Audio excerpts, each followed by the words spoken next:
बताइए कि श्रद्धा आफ्ताब वाला मामला 18 मई को जो है, आफ्ताब ने गुस्से में श्रद्धा का कत्ल कर दिया, हत्या हो गई उससे। गुस्से में, उसके मुताबिक उसने गुस्से में किया, लेकिन गुस्से में हत्या करने के बाद उसने बाकायदा 35 टुकड़ों में जो है श्रद्धा को काट दिया और उसके बाद 18 दिनों तक वो गुरुग्राम और मेहरौली के जंगलों में शवों को पॉलीथीन में टुकड़े टुकड़ों को लगातार फेंकता रहा। आप बताइए क्या, मतलब हत्या हो जाना एक अलग बात है, लेकिन इस तरह का निर्मम हत्या, इस पर आप क्या कहेंगे? देखिए, ये इसने इस बेचारी लड़की को एक ऑब्जेक्ट की तरह ट्रीट किया है। इसने उसको कोई लड़की की तरह ट्रीट नहीं किया है।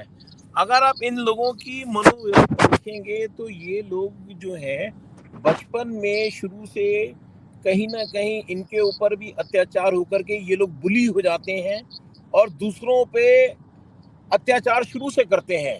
और इनमें एक बहुत एक ट्रिक होती है कि अपने आप को शुरू में बेचारा शो करना, लड़कियों के सामने अपने को शो करना कि बड़े उन पे अत्याचार हुए हैं और लड़कियां दे उन पे एक तरह से फॉल कर जाती हैं कि भाई हाँ, मदरली इंस्टिंक्ट आ जाती है। फिर ये उनको मारते भी हैं, फिर माफी भी मांगते हैं। और यहाँ पे सबसे इम्पोर्टेंट है लड़कियों को सीखने के लिए कि जैसे ही पहला अत्याचार होता है इसको छोड़ देना चाहिए। इसने जो काम किया है, इट इज नॉट, ये सारा कैलकुलेटेड है। इनके लिए लड़कियां ऑब्जेक्ट होती हैं और उस ऑब्जेक्ट को जैसे हम, क्या होता है कि आप बर्थडे में केक को काटते हैं। आप जब केक काटते हैं तो आपकी फीलिंग्स ये नहीं होती कि आप केक काट रहे हैं, you are enjoying that feeling कि आप काट कर बांट रहे हो। तो इसी तरह एज एन ऑब्जेक्ट और उसको पीसेस कर करके उसने एक कहते हैं कि एंजॉय किया है। और ऐसे व्यक्ति को अपने समाज में रहने का बिल्कुल भी कोई औचित्य नहीं है। और ये पहला इंस्टेंस नहीं होगा। अगर आप देखेंगे इसकी प्रीवियस, इन्होंने लड़की ने या इसकी फ्रेंड ने पहले पुलिस में कंप्लेन की थी। अनफॉर्चुनेटली पुलिस इन चीज़ों में शुरू में इतना ध्यान नहीं देती। बाहर की कंट्रीज में तो ये बहुत इंपॉर्टेंट है, जरा सा कुछ होता है तो वो लोग उस पर एक्शन लेते हैं।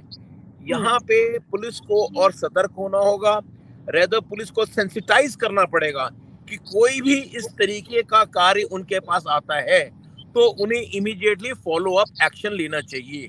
अगर आप ये भी देखेंगे कि इस लड़की ने अपने माँ बाप से अलग होकर के बॉम्बे छोड़ के फिर यहाँ पे दिल्ली आई और जब उसके साथ ये हुआ उसने अपने दोस्तों को भी बताया, परंतु फिर भी उसके बाद अनफॉर्चुनेटली किसी ने पुलिस को स्ट्रांगली नहीं बोला।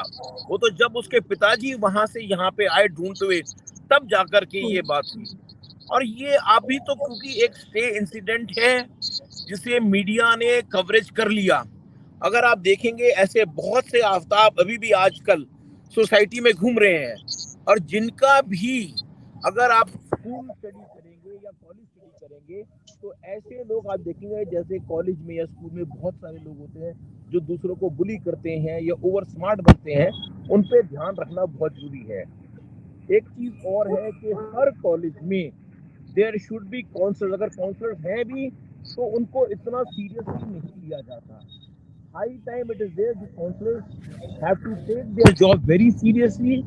और बच्चों पे टैब रखना बहुत जरूरी है, चाहे वो स्कूल से हो या फिर कॉलेज में।